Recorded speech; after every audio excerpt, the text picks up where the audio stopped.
বন্ধু বান্ধবদের মুখে শুনছি যে কাঠটা সার্বজনীন কালী মন্দিরে 32 হাত মায়ের মূর্তি বানানো হয়েছে। তো আমরা কৌতূহলবশত এখানে এসে দেখি আসলে ব্যাপারটা অনেক বিস্ময়কর। আসলেই সত্যি 32 হাত কালী মাকে দেখে আমরা অনেক আনন্দিত হয়েছি এবং এটা চোখের সামনে হয়তো 32 হাত মূর্তি এই যেই প্রথম দেখলাম। আগে শুধু মিডিয়ায় দেখছি, কিন্তু বাস্তবে আমরা সকলেই অবাক হয়েছি এবং সকল দর্শক এখানে আসবেন, মায়ের পূজা উপাসনা দেখবেন, সকলে আমন্ত্রিত।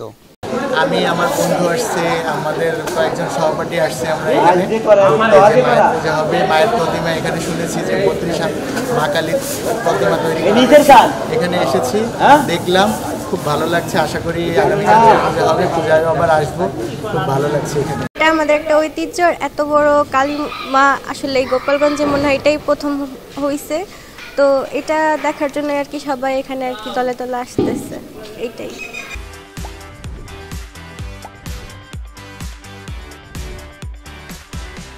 আসলে আমি আজ বন্ধুদের সাথে প্রাইভেট পড়তে আসছিলাম, তো শুনেছি খাটরা কালী মন্দিরে নাকি 32 হাত কালী পূজা হচ্ছে।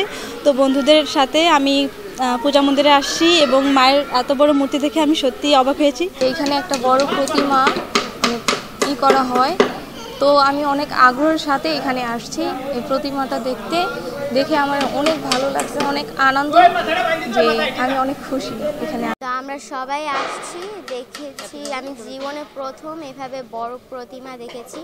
আমি অনেক খুশি হয়েছি এত সুন্দর প্রতিমা দেখে। তো এখন আমার অনেক খুশি লাগছে, আমি জীবনে ফার্স্ট টাইম এখানে আসছি কাকার বাসায় বেড়াতে। এত বড় প্রতিমা দেখি নাই কখনো, দেখে খুব ভালো লাগছে। মেয়ে, ভাগ্নি, জাল, কাকি সবাই আমরা আসছি প্রতিমাকে দেখতে। আমার ছেলে ডাক্তার রাহুল বিশ্বাস, লন্ডন প্রবাসী। সে গত 2 বছর আগে বোড়াশি 32 হাত কালী পূজা হয়েছিল। ওইখানে গিয়ে ওর একটা মনস্কামনা পূর্ণ হওয়ার জন্য মানুষ করছিল, সেটা তার পূর্ণ হয়েছে। এই কারণেই আমি এই পূজাটা করতেছি। আমাদের এই জায়গায় 32 হাত কালী পূজা ইতিপূর্বে হয় নাই।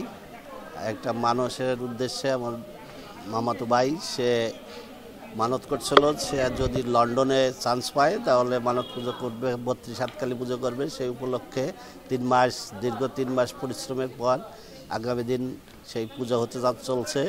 এই পূজায় দূর দূরান্ত থেকে ভক্তবৃন্দ আসবে, বিভিন্ন ধরনের ভক্তরা আসবে। তাদের আমরা যাতে করতে পারি, সুষ্ঠুভাবে দেখার সুযোগ করে দিতে পারি এবং জনগণ যাতে শান্তিপূর্ণভাবে এই এত বড় কালী পূজা দেখতে পারে, তার সুব্যবস্থার জন্য আমরা চেষ্টা করে যাচ্ছি। এই জন্য প্রশাসনের কাছেও বিভিন্ন চিঠিপত্র দেওয়া হয়েছে ডিসি, এসপি মহোদয়কে। তাছাড়া আমরা কালীবাড়ি কমিটি থেকে করছি, স্বেচ্ছাসেবক দল গঠন করছি এবং পুজোর পরের দিন আগামী শুক্রবারে ভক্ত প্রসাদের ব্যবস্থা আছে। এই জন্য দূর দূরান্ত থেকে যারা আসবে বা লোকাল যারা আছে তারা প্রসাদ দিতে পারবে। সেই